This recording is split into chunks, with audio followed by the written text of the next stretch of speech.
जिस तरह से राजीव गांधी फाउंडेशन का लाइसेंस रद्द किया गया, क्या पीएम केयर्स फंड का भी लाइसेंस किया जाएगा रद्द? अगर हाँ तो कब, और अगर नहीं तो क्यों नहीं? ये सवाल तो बनता ही है बॉस। और ये सवाल मेरा नहीं है, बल्कि जिस दिन से राजीव गांधी फाउंडेशन का लाइसेंस रद्द किया गया है, उस दिन से विपक्ष लगातार सरकार से पूछ रही है, तो राजीव गांधी फाउंडेशन का पीएम केयर्स फंड से क्या है कनेक्शन, और इन सबके बीच चीन कहां से आ गया? काफी कंफ्यूजन हो गई ना? तो क्यों ना सबसे पहले इसे समझा जाए। पक्ष विपक्ष का आरोप प्रत्यारोप क्या है वो भी समझ लेंगे, लेकिन उससे पहले इन सब की क्या है पूरी बैकग्राउंड स्टोरी वो जान लेते हैं। राजीव गांधी फाउंडेशन को 2005-6 और 2006-7 के वित्तीय साल में चीनी दूतावास से 1,35,00,000 रुपए का अनुदान प्राप्त हुआ। तो गृह मंत्री अमित शाह को सुन रहे थे आप, जिन्होंने कहा कि राजीव गांधी फाउंडेशन के लाइसेंस को इसलिए रद्द किया गया क्योंकि उसने एफसीआरए के रूल्स को तोड़ा। बेसिकली सरकार का ये कहना है कि फाइनेंशियल ईयर 2005 और 2006 और 2006 और 2007 में आरजीएफ ने चीन से 1,35,00,000 का डोनेशन लिया और फॉरेन फंड लॉ को तोड़ा, इसलिए उसका जो लाइसेंस है वो रद्द किया जाता है। आरजीएफ का लाइसेंस एफसीआरए की धारा 14 के तहत रद्द किया गया है। अब विपक्ष ये सवाल उठा रही है कि अगर चीन से डोनेशन लेने की वजह से आरजीएफ के लाइसेंस को रद्द किया गया, तो क्या पीएम केयर्स फंड के लाइसेंस को भी किया जाएगा रद्द? क्योंकि ऑपोजिशन ये क्लेम करते आया है कि कोविड पैंडेमिक के टाइम जब पीएम केयर्स फंड बनाया गया था, तब कई चाइनीज कंपनियों ने इसे डोनेशन दिया था, जिसमें सबसे बड़ी कंपनी थी शाओमी, जिसने 10 करोड़, हुआई ने 7 करोड़, वनप्लस और ओप्पो ने 1-1 करोड़ का डोनेशन दिया था। पेटीएम ने तो 100 करोड़ रुपए देने की बात कही थी। वैसे तो पेटीएम इंडियन कंपनी है, लेकिन उसमें चाइनीज इन्वेस्टर्स काफी ज्यादा हैं, इसलिए उसे काउंट करना काफी इंपॉर्टेंट है। खैर, उस टाइम भी ये बवाल मचा था कि सरकार चीन से क्यों मदद ले रही है, क्योंकि ये वही चीन है जिसके साथ 2017 में डोकलाम में युद्ध जैसे हालात बने थे। दोनों देशों के सैनिक 73 दिनों तक आमने सामने थे। वो चीन जो कभी हमारा सगा नहीं हुआ, उससे क्यों मदद ली जा रही है? हालांकि उस टाइम भी इसका गवर्नमेंट ने कुछ खास जवाब नहीं दिया था। ये सवाल तब फिर से पूछा गया जब मई 2020 में चीनी और भारतीय सैनिकों के बीच गलवान में झड़प हुई। एक बार फिर ये बात अप्रैल 2022 में उठी, जब ईडी ने फॉरेन लॉ वायलेशन के तहत शाओमी के 5,500 करोड़ रुपए सीज कर लिए थे। तब टीएमसी सांसद महुआ मोइत्रा ने सरकार से सवाल किया था कि वही कंपनी है जिसने सरकार को 10 करोड़ रुपए चंदा दिया था, तब सरकार ने इससे क्यों लिया?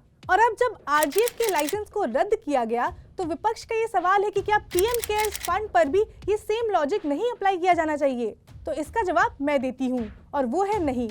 वो इसलिए क्योंकि पीएम केयर्स फंड एफसीआरए के अंडर नहीं आता है। काफी ज्यादा बौद्धिक बात हो गई ना, सब सर के ऊपर से निकल गया होगा। एफसीआरए, फॉरेन फंड, आरजीएफ, सब कुछ, पर कोई बात नहीं, एक एक करके इन सब को सिंप्लीफाई करके समझाती हूँ। तो सबसे पहले ये जान लेते हैं कि राजीव गांधी फाउंडेशन है क्या। तो 21 जून 1991 को सोनिया गांधी ने राजीव गांधी फाउंडेशन की शुरुआत की थी। इस फाउंडेशन का ऑब्जेक्टिव था एजुकेशन, साइंस एंड टेक्नोलॉजी को बढ़ावा देना और अंडर प्रिविलेज लोगों को सोसाइटी की मुख्य धारा में लाना। डोनेशन और इन्वेस्टमेंट पर मिलने वाले रिटर्न के पैसे से ये संस्था अपना काम करती थी। तो सेंट्रल गवर्नमेंट ने ये दावा किया कि इस ऑर्गेनाइजेशन ने एफसीआरए के रूल्स को तोड़ा, इसलिए इसके लाइसेंस को रद्द किया गया। तो अब सवाल ये कि एफसीआरए क्या होता है? तो एफसीआरए यानी कि फॉरेन कंट्रीब्यूशन रेगुलेटरी एक्ट, ये एक नियम है जिसके तहत कोई भी नॉन प्रॉफिटेबल ऑर्गेनाइजेशन विदेश से फंड ले सकती है। इसके कुछ रूल्स हैं, अगर कोई भी एनजीओ या संस्था उन रूल्स को फॉलो करती है, तभी फॉरेन फंड लेने के लिए वो एप्लीकेबल होती है। 1976 में जब इंदिरा गांधी देश की प्रधानमंत्री थी, तो पहली बार फॉरेन कंट्रीब्यूशन रेगुलेटरी एक्ट आया था, लेकिन साल 2010 में प्रधानमंत्री मनमोहन सिंह की सरकार ने इसमें पहली बार कड़ा संशोधन यानी कि अमेंडमेंट किया, जिसके तहत कोई भी पॉलिटिकल नेचर की संस्थाओं की विदेशी फंडिंग पर रोक लगाई जा सके। फिर उसके बाद 2020 में मोदी सरकार भी इस एक्ट में अमेंडमेंट लेकर आई थी। अब सवाल ये कि ये कैसे तय होता है कि किस ऑर्गेनाइजेशन को फॉरेन फंड मिलेगा? तो रिपोर्ट्स की माने तो किसी भी ऑर्गेनाइजेशन या संस्था का सोसाइटीज रजिस्ट्रेशन एक्ट 1860 या इंडियन ट्रस्ट एक्ट 1882 या कंपनीज एक्ट 1956 की धारा 25 के तहत रजिस्ट्रेशन होना मैंडेटरी है। इसके लिए विदेशी संस्था को लेटर ऑफ कमिटमेंट भी लेना जरूरी होता है। इसके साथ ही कई और पैमाने हैं, और अगर उन सबके तहत संस्था रजिस्टर है, तभी वो फॉरेन फंड ले सकती है। तो अब यहाँ पर सवाल ये उठता है कि क्या पीएम केयर्स फंड इस एक्ट के तहत रजिस्टर है?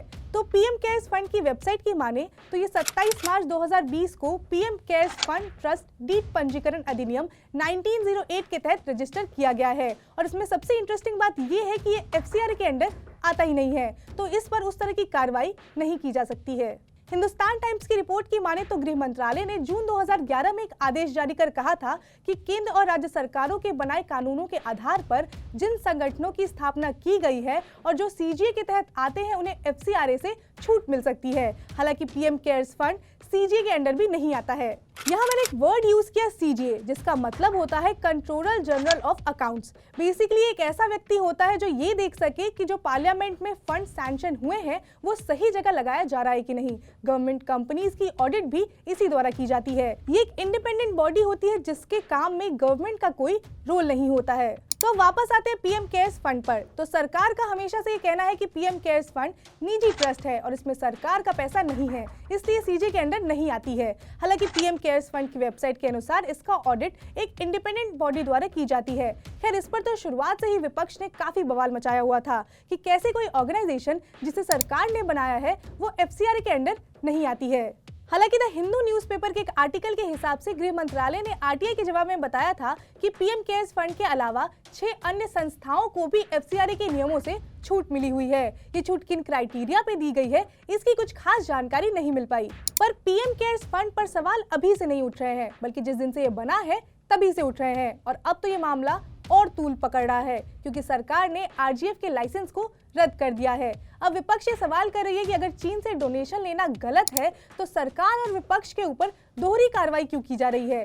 इसके साथ ही विपक्ष का ये भी सवाल है कि इसका कौन जवाब देगा कि क्यों एफसीआरए के अंडर नहीं आता है पीएम केयर्स फंड, और अगर नहीं आता तो किस नियम के तहत इसमें विदेशी फंड आ सकते हैं, और अगर विदेशी फंड आते हैं तो उसका लेखा जोखा जो है वो पूरी तरह से सार्वजनिक क्यों नहीं होता। तो ये कुछ ऐसे सवाल हैं जो विपक्ष लगातार सरकार से पूछती रही है।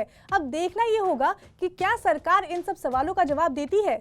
जो भी होगा हम आपको अपडेट देते रहेंगे। जुड़े रहिए अनकट के साथ। इसके साथ ही अगर आपको वीडियो पसंद आई हो तो लाइक करें, शेयर करें, सब्सक्राइब करें अनकट को।